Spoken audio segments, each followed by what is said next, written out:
We operate under a heavy professional assumption. To be respected, you must never slip.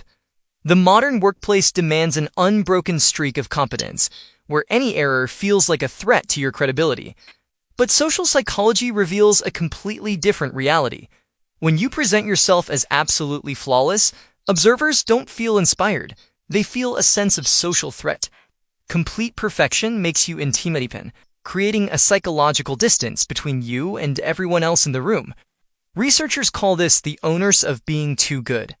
A person who operates a superior, error-free precision quickly becomes viewed as unapproachable, and almost non-human.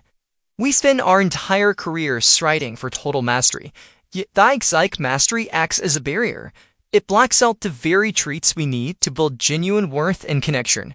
In 1966, psychologist Elliot Aronson decided to test how we actually respond in perfection.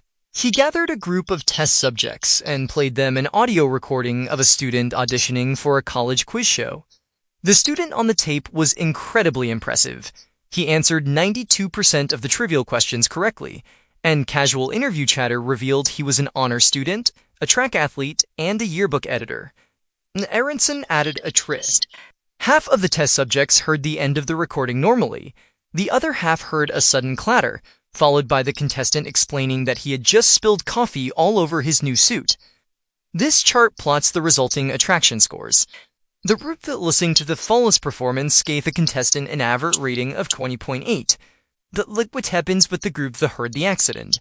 When the genie spilled coffee, his likability score jumped to 30.2. That simple, clumsy mistake made a high-status individual significantly more popular. This phenomenon officially became known as the platform effect. But the effect comes with a strict condition.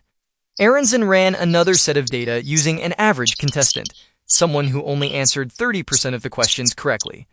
When that average performer spilled his coffee, his likability score crashed to negative 2.5. This revealed the competence prerequisite.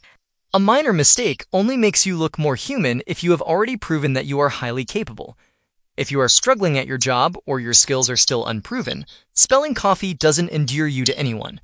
Observers view it as confirmation of your overall mediocrity. The Pratfall Effect is a social degree. You have to earn it through high baseline competence.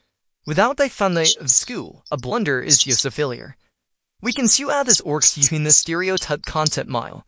This 2x2 grid maps out how we judge people, plotting warmth on the vertical axis and competence on the horizontal axis. A flawless expert sits in the bottom right, highly respected, but cold. The Pratfall acts as a submorph. He's a timidity expert and shifts them uppers into the quadrant where they are both competent and likable. Marketers apply this exact logic to corporate branding. By openly omit a minor flaw, a tactic known as the blemish effect, a company establishes a heuristic for honesty.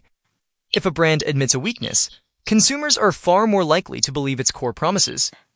Guinness effectively used this to their advantage.